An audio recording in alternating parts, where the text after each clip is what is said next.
Hello my dear students. So today we will study in chapter Kingdom Animalia classification. Okay. Now broadly this Kingdom Animalia divided into two groups. Non-chordates and chordates. Non-chordates where the notochord is absent and chordates where the notochord is present. So this is the main division of Kingdom Animalia. Now the further division is also there. So we will study this. So this is a simple flow chart to show the classification of Kingdom Animalia. Okay, now this non-chordate group is divided into 10 phyla. Okay, now here first that phylum Porifera, example Cycon. Next phylum Snideria or Coelenterata, example is Hydra. Phylum Stenophora, example comb jelly. Phylum Platyhelminthes, example of this is tapeworm. Okay. Phylum Esculenthes, example Ascaris. Then phylum Annelida, example earthworm. Then phylum Arthropoda, example cockroach. Then phylum Mollusca, example Pila. Then phylum Echinodermata, example is starfish. And the last 10th phyla, that is phylum Hemichordata, example Balanoglossus. So these are the 10 phyla comes under non-chordates. Now about the chordates. This one divided into 3 subphyla. Subphylum Urochordata, then subphylum Cephalochordata, then subphylum Vertebrata. So this chordate divided into 3 subphylum. Urochordata, Cephalochordata and Vertebrata. Now this Vertebrata again divided into 2 divisions. So that some phylum Vertebrata having 2 divisions. Now the first one is Agnatha, okay, and the another one is a Gnathostomata. Now what happened? Agnatha means lack jaws, the main characteristic. And Gnathostomata means they bear jaws. So subphylum Vertebrata having 2 divisions. Now regarding this division, Agnatha, this is having 1 class under that. Now that 1 class is Cyclostomata. So this Cyclostomata class comes under the Agnatha division. Now Gnathostomata, which bears jaws, they are divided again into 2 superclasses. See are there 2 superclasses. One is Pisces, superclass Pisces, and another superclass Tetrapoda. Fine. So Gnathostomata divide into two superclasses. Superclasses Pisces and superclasses Tetrapoda. Pisces which bears fins and Tetrapoda which bear 4 limbs. Now finally this superclass Pisces divided, or again they have 2 classes. So this superclass Pisces having 2 classes here, class Chondrichthyes and Osti. These 2 classes, that is Chondrichthyes and Ostisthyes. Chondrichthyes means cartilage fish and Ostisthyes means bone fish. Fine. So superclass Pisces having 2 classes, Chondrichthyes and Ostisthyes. Now next superclass Tetrapoda. Okay, the main characteristic, they bear 4 limbs. Now this Tetrapoda is having 4 classes under that. Now those 4 classes are Amphibia, Reptilia, Aves and Mammalia. So these 4 classes come under Superclass Tetrapoda. So this is the simple flow chart of classification of kingdom Animalia. Now we will go into the detail of each phylum, their characteristics, their peculiar characteristics. Okay, so just have a look of this flow chart.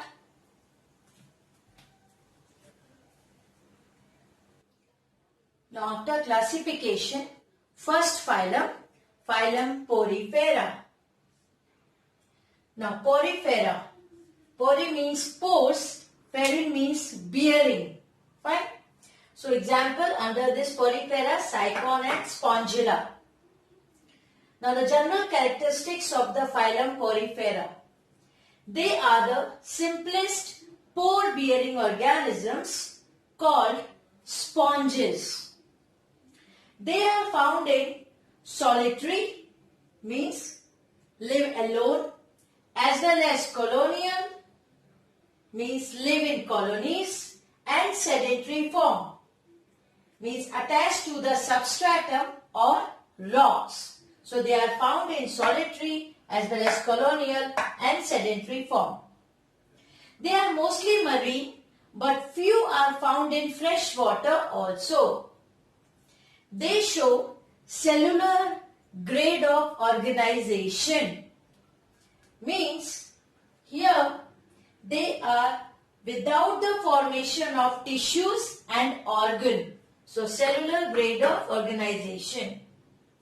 The surface of body is perforated by numerous minute pores called ostia, through which water enters into the organism, while the large openings called osculum, through which water comes out of the body, is present at free end. This osculum is present at free end. So the whole surface of the body is perforated with number of ostia, and through ostia through which water enters, and a large opening called osculum through which the water comes out. Here I have drawn the structure also. You can see of the cycon, these small pores throughout the body, those are ostia, and the large opening at one end, that is called osculum.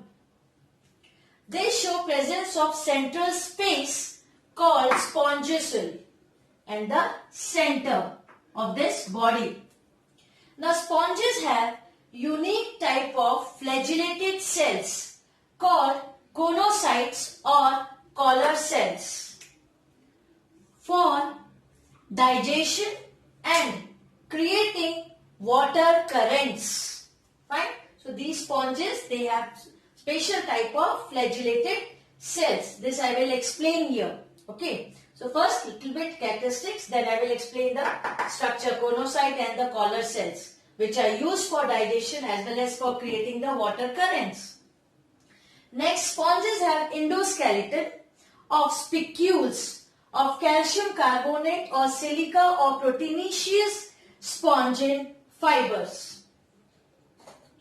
Now, they feed on detritus material present in water. Asexual reproduction is by budding or fragmentation and gemule formation. Asexual reproduction. And sexual reproduction is by formation of gametes. They have great power of regeneration. Now, one thing that in the case of the poriferas, they don't have specialized digestive system.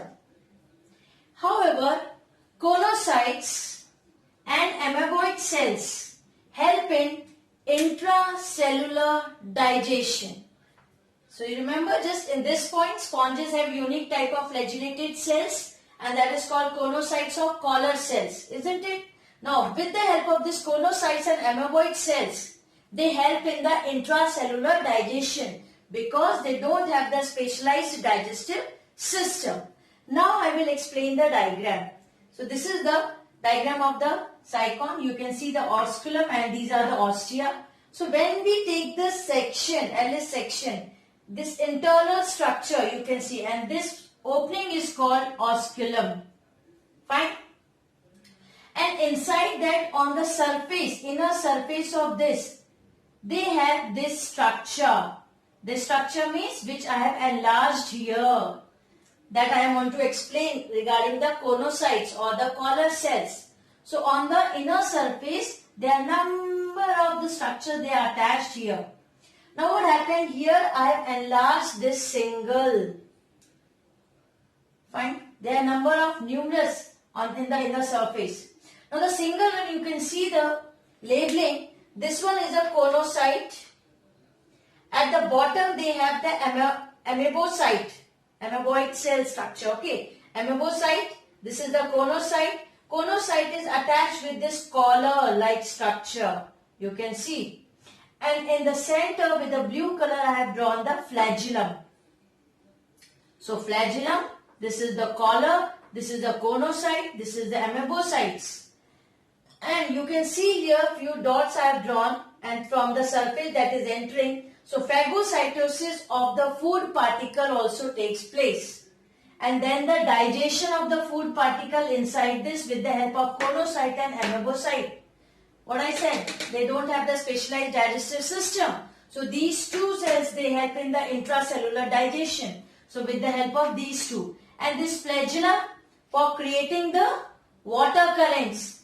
See, for digestion and creating the water current. So these collar cell, in between they have that flagella. So these they create the water current. So throughout the surface inside that is present. So when the water enters through ostia and it moves toward the osculum, and from osculum moves out. See, through ostia through which water enters, and osculum through which water comes out of the body. So when it moves, so how it moves? With the help of the flagella and the collar, they create the water current. And these two, conocytes and amoebocytes, they help in the intracellular digestion. Okay, so this is all about the Porifera phylum, the general characteristics, even the important words that you have to remember, and the function of each and every part. So just have a look at this.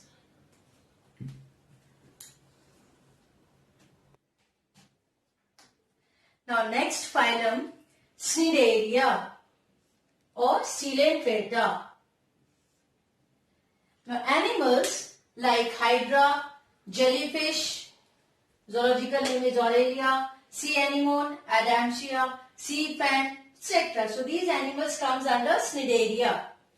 These are sedentary or free living. Mostly marine and few are freshwater form. Sedentary means they remain attached with a substratum or free living. Body is radially symmetrical. They have specialized cells called cnidocytes, which contain stinging structure known as nematocysts. Now these cnidocytes present in tentacles to capture the large prey, as their nematocysts discharge toxins into their prey. So this is the way by which they can catch the prey. So these are the specialized cells which are called cnidocytes are present, and these cnidocytes contain the nematocyst. This I will explain here. Okay, and one more thing, you know that this Snideria term is derived from this cnidocyte only. So this is a special characteristics.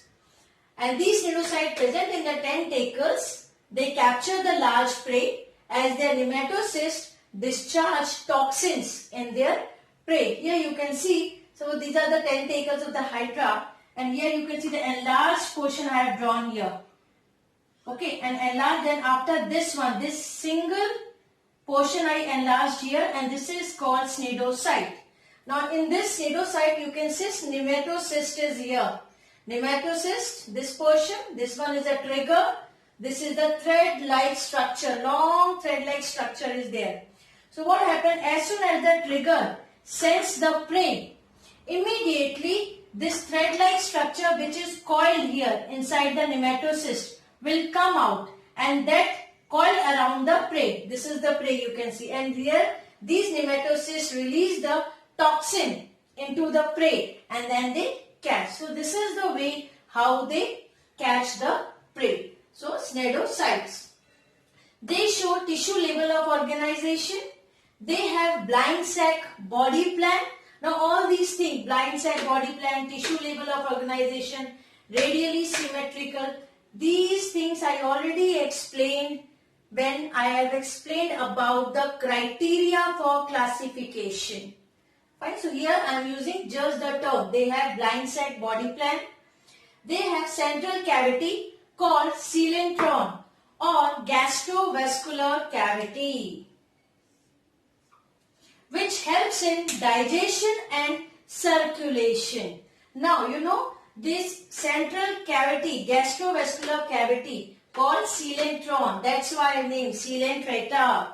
Fine. Now they shows, means phylum Snideria organisms, they show two types of body form, polyp and medusa. Now from here, polyp and medusa. Now polyps are sedentary, tubular, cylindrical form. Sedentary means they attach with the substratum. And medusa is free swimming and umbrella-like. Okay, so they show two types of body form, polyp and medusa. Now mouth is surrounded by hollow contractile finger-like processes called tentacles, which help in the locomotion and capturing the prey. Here you can see. So these tentacles help in the locomotion as well as in the capturing the prey. Now nervous system in this case, that is Snideria, that is poorly developed and it is present in the form of net, nerve net throughout the body. Asexual reproduction takes place in Snideria by lateral budding and regeneration.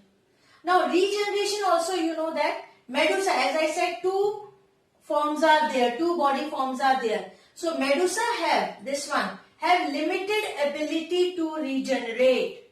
But polyps can do. They can regenerate very easily. So asexual reproduction in the case of the Snideria by the lateral budding and the regeneration. Now sexual reproduction by formation of gametes. Now one more thing, it's very important, the Sniderian-like obelia. This exhibit the alternation of generation, and their alternation of generation is that another term they have given, metagenesis. That process is known as metagenesis. Now what happened in this case obelia, because they this particular obelia show both asexual and sexual alternate. So that's why. Now here what happened, where polyps produce medusa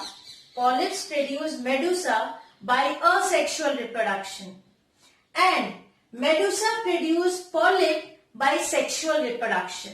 So one after the other, that's showing the, in their life cycle, they are showing the asexual and the sexual phase. That's why I said Sniderian-like obelia exhibit the alternation of generation. So what is that? Polyp produce the medusa by asexual reproduction and medusa produce polyp by sexual reproduction. So these are the general characteristics of phylum Snideria or the Coelenterata. Okay, and this also explains how we got this name Snideria and how we got the Coelenterata name, isn't it? Because of these two. And here how the cnidocyte or nematocyst work to catch the prey. Now the importance of the phylum Snideria. First one, corals are types of Coelenterata. You know all these things. Now these corals are used as calcium supplements and also as a decorative articles. Now next is a red coral used as a precious jewelry. And the third one is coral reefs protect the seashores from the tidal effects. Right? So this is all about the phylum Snideria. So just have a look at this one. Even I have explained the structure of cnidocyte, how that nematocyst work.